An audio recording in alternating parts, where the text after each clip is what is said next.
৬৭তম অখিল ভারত সমবায় সপ্তাহ ২০২০ উপলক্ষে সমবায় দপ্তর ও ত্রিপুরা রাজ্য সমবায় ইউনিয়নের উদ্যোগে আয়োজিত আলোচনা চক্রে এবারের ভাবনা কোভিড অতিমারি আত্মনির্ভর ভারত সমবায় আলোচনায় অংশগ্রহণ করে ত্রিপুরার মুখ্যমন্ত্রী বিপ্লব কুমার দেব নতুন কিছু করার আহ্বান রাখেন। বন্ধুরা,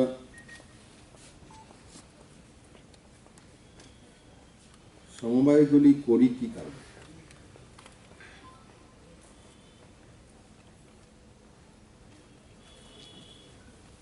সমবায়গুলি মূলত আমরা করি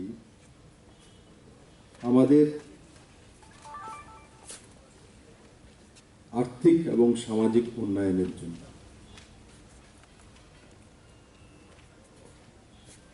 ত্রিপুরাতে ডাইরেক্ট और ইনডাইরেক্ট 8,39,000 জনতা কোনো না কোনোভাবে তার সঙ্গে সংযুক্ত রয়েছে। 2011 সেন্সাস অনুসারে ত্রিপুরাতে 37 লক্ষ মানুষ রয়েছে और সেই সেন্সাস অনুসারে 8,39,000 লোক তার সঙ্গে কোনো না কোনোভাবে সম্পর্কিত রয়েছে।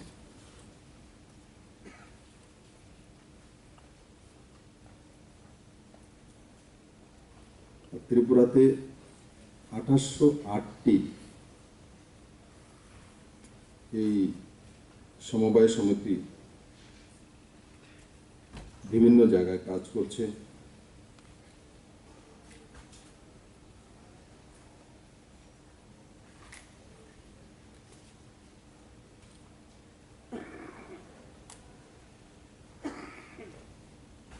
দু 2019-এ এই টাউন হলে যখন কার্যক্রম হয়েছিল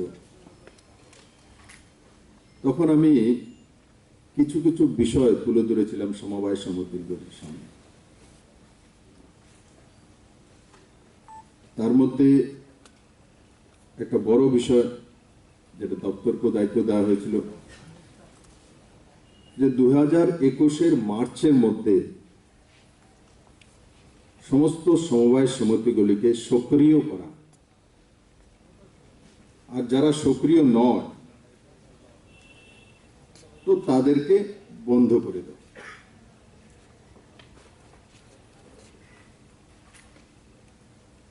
দপ্তর সেই দিশাতে কাজ করেছে আর তার সঙ্গে সঙ্গে 649টি নতুন সমবায় সমিতি তৈরি হয়েছে আর টোটাল 423টি ইনঅ্যাক্টিভ যে সোসাইটি আছে তা বন্ধ করে দেওয়া হয়েছে।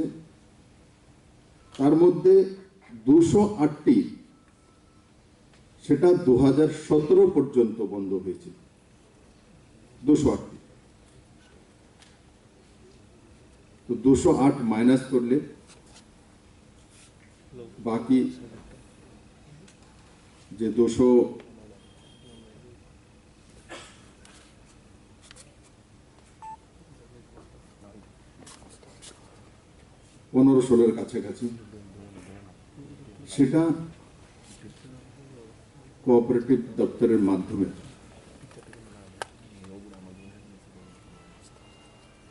সমাপ্ত করা হয়েছে।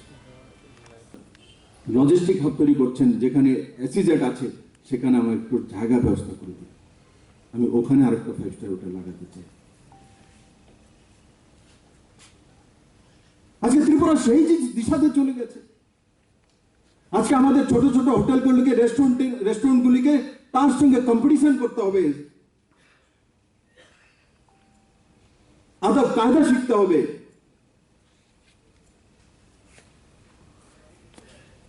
और শিখেও যাবে।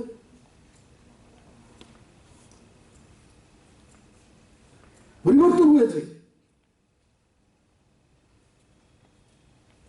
কালকে এক পত্রকার বন্ধু আমার কাছে এসেছিল, সাংবাদিক বন্ধু, অভিজ্ঞ সাংবাদিক, আমার চাইতে বয়স অনেক বড়।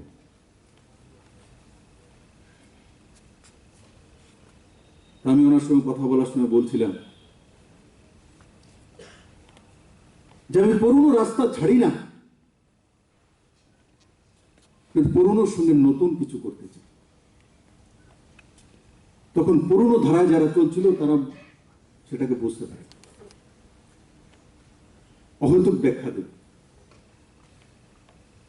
তার একটা উদাহরণ আনার সময় আমি প্রস্তুত করেছিলাম। সে উদাহরণটা কি? সে উদাহরণটা হচ্ছে যে চোরাইবাড়ি থেকে আগরতলার ডিস্টেন্স কত? রোডটা ন্যাশনাল হাইওয়ে 8 কত ডিস্টেন্স? 200 কিলোমিটার, প্রায় মানে 196 কিলোমিটার, 200 কিলোমিটার। তো পুরনো ধারায় কি এই রাস্তাটাকে ঠিক করতে হবে, ঠিক? তো এই রাস্তা তো ঠিক করছে, টেন্ডার হয়ে গেছে, প্যাপশোল্ডার হচ্ছে, চড়া হচ্ছে, করছি রাস্তা। কিন্তু তার সঙ্গে সঙ্গে চোরাইবাড়ি থেকে খোয়াই হয়ে আগরতলাতে অল্টারনেটিভ ন্যাশনাল হাইওয়ে টেন্ডার করে নিয়েছি। আর তার দূরত্ব কত? চোরাইবাড়ি থেকে আগরতলাই আসছে। ওটা বন্ধ করিনি, আরেকটা করেছি। পুরনোটা রয়েছে, শুধু পুরনো রাস্তাতে চলা বিপ্লব দেবের আদত নয়, নতুন কিছু করা, নতুন রাস্তা তৈরি করা। নতুন করতে গেলে কিছু তো বাড়বে, লস তো হবে না, প্লাসই তো হবে। প্লাসে যাওয়া, অ্যাড করা, ভ্যালু এডিশন। আর তার কারণে চোরাইবাড়ি টু আগরতলা ডিস্টেন্স কত হবে ওই রোডে? 40 কিলোমিটার কমে যাবে, 160 কিলোমিটার হবে। বলে স্যার 40 কিলোমিটার কিভাবে কমলো? 40 কিলোমিটার তার জন্য কমবে কারণ ওই দিক দিয়ে যে রাস্তাটা আসছে তার মধ্যে না আছে বড়মোড়া, না আছে 18 মোড়া, না আছে লংতরাই। তার কারণে পেজ পড়বে না, কঠিনাই থাকবে না, ল্যান্ডস্লাইডিং হবে না, কারণ ওই দিকটা বড় পাহাড়ই নেই।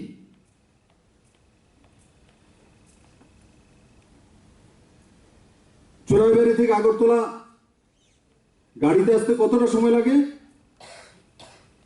6 ঘন্টা। আর এই রোড দিয়ে আসলে কত সময় লাগবে? 3 ঘন্টা। এবার 3 ঘন্টা আমার সময় বাঁচলো, 40 কিলোমিটার কম হলো, আর জার্নিও কম হয়ে গেল। তো মানুষের লাভ হলো না লোকসান হলো? লাভ না লোকসান হলো? আর এই রাস্তা দিয়ে স্পিডে গাড়ি চলবে, তার কারণ তার মধ্যে পেজ কম আছে। তার জন্য 60 থেকে 70-80 কিলোমিটার স্পিডে গাড়ি আসতে পারে। কিন্তু আপনি চাইলেই কি বড়মোলার লংতরায় 18 মোড়াতে 70 স্পিডে গাড়ি চালাতে পারবে কেউ? সম্ভবই না। 30-35-এর উপর ওঠান। এই সবগুলো দেখে অল্টারনেটিভ রাস্তার ব্যবস্থা। এখন আমাকে হয়তো বা কেউ প্রশ্ন করবে, যারা পুরনো ধারাই বিশ্বাস করে, এটার আবার কি দরকার আসছে? আমরাই তো বানাই দিয়ে গেছি রোড, এটা দিয়ে চললে যে স্বাস্থ্য শুদ্ধ শুদ্ধ খরচা করে। কে করছে হেরে রাস্তা করতে? এটা আমরাই তো বানিয়ে দিয়ে গিয়েছিলাম।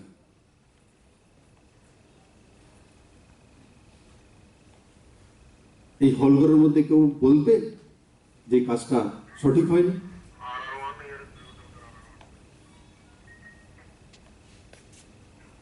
যদি এই হলঘরের সবাই বুঝতে পারে, ত্রিপুরার মানুষও বোঝে। ত্রিপুরার মানুষও বোঝে যে ত্রিপুরা কোথায় যাচ্ছে।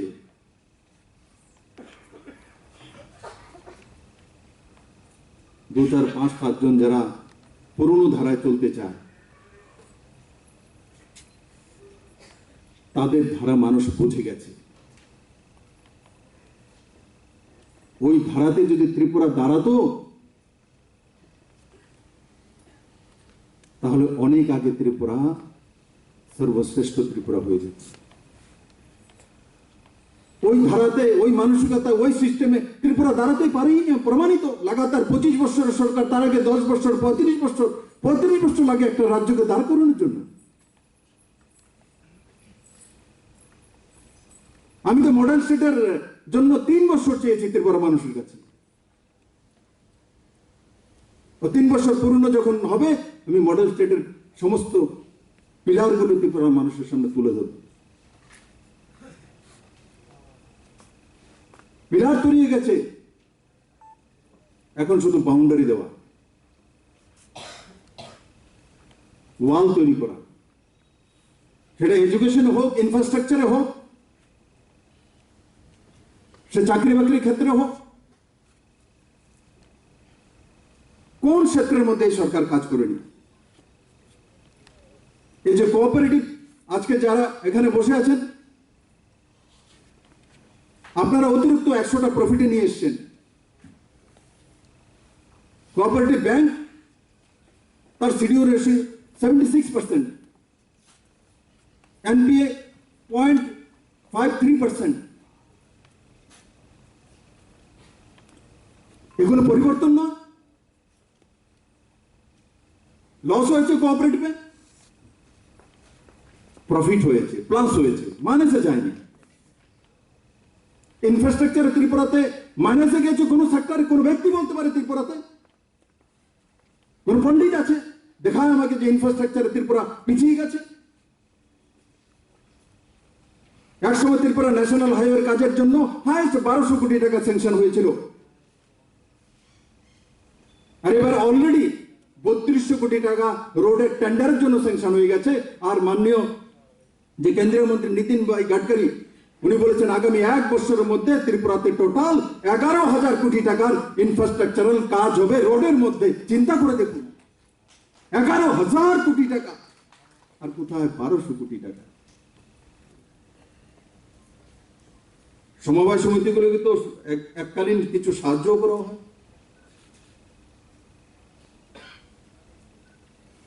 গভর্নমেন্ট মনিটরিং করে, ঠিক আছে। যেমন কোঅপারেটিভ ব্যাংক, সমবায় সমিতি, সিডি রেশিও 2017-18 54.96, মানে 55 থেকে বেড়ে 76.03। তা তো বোঝা যায় সিডিও রেশিও মানে কি। সিডিও রেশিও থেকে কি প্রমাণিত হয়? সিডিও রেশিও দিয়ে প্রমাণিত হয় যে ব্যাংক লোন দিচ্ছে। মানে ব্যাংক যখন লোন দেয় তখন বিজনেস করছে ব্যাংক, আর টাকা নিয়ে বসে আছে, কাউকে লোন দিতে পারছে না, তো ব্যাংক সিডিও রেশিওর নিচে চলে যাবে।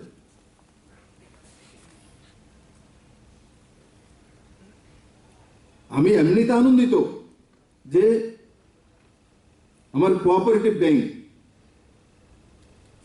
যেটার সিডিও রেশিও 76.03, অথচ বাকি ন্যাশনালাইজড যে ব্যাংকগুলো আছে তাদের সিডি রেশিও 54 এর কাছাকাছি, অথচ এটার 76। তার সঙ্গে সঙ্গে এনপিএ,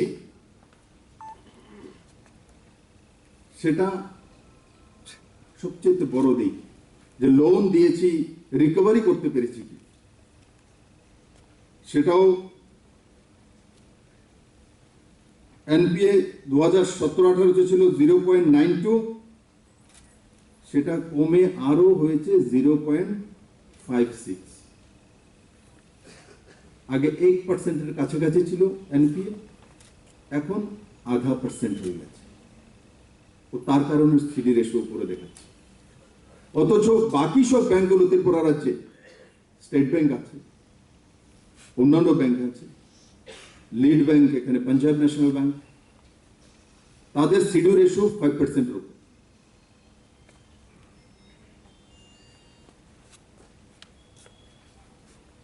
কিন্তু তাতে কি আমি খুশি? না, আমি তো চাইবো সিডি রেশিও 100% উপরে চলে যাক।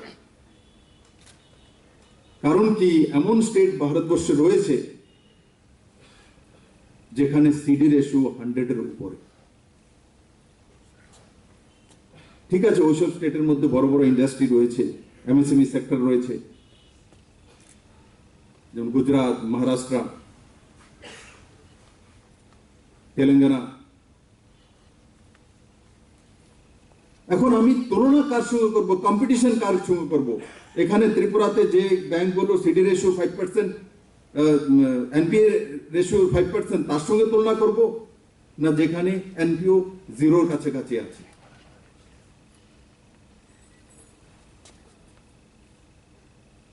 আমি এখানে ত্রিপুরার যে বাকি সব ব্যাংকগুলো 54% এর কাছাকাছি সিডি রেশিও আছে, তার সঙ্গে তুলনা করব, না গুজরাতের সঙ্গে তুলনা করব যে ওখানে 100% উপরে সিডি রেশিও? কেন? কি মনে হয় আপনাদের?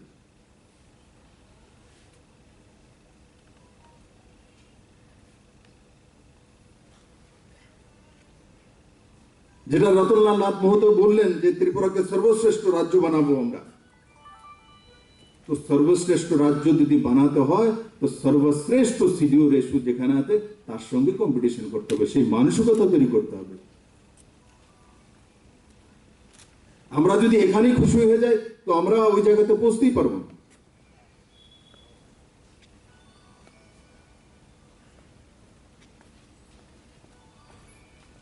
আমি ওই কার্যক্রমে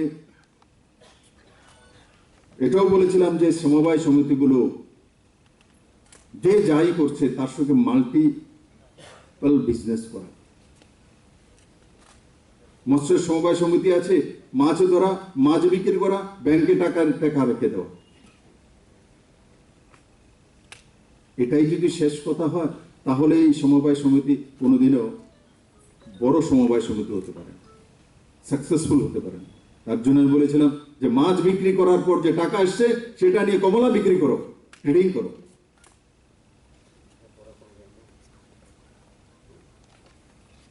মাছ বিক্রি করার পর যদি 10,000 টাকা এসছে, সেই 10,000 টাকা ব্যাংকে না রেখে সেই 10,000 টাকা দিয়ে, যদি কমলার সিজন আছে সেখানে কিল্লাতে কমলা রয়েছে, সেখান থেকে কমলা উঠিয়ে তাকে প্রসেসিং করে নিন, তাকে আলাদা আলাদা করে নিন, এটা বড়, এটা ছোট, এটা মাঝারি, অতটা প্রসেসিং করে প্যাকেটিং করে যদি আগরতলার বাজারে এনে বিক্রি করি তো আপনি সেই 10,000 টাকা যে আমি রোজগার করেছিলাম মাছ বিক্রি করে, তার মধ্যে কমসে কম 1,000 টাকা হলো অ্যাড।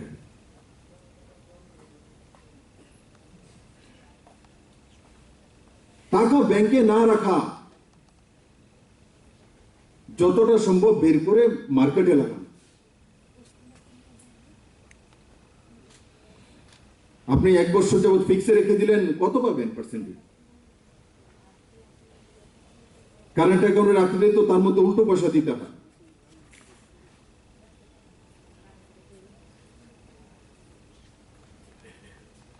তো আমাদের মাল্টিপল বিজনেস করতে হবে। Bureau report, voice 18।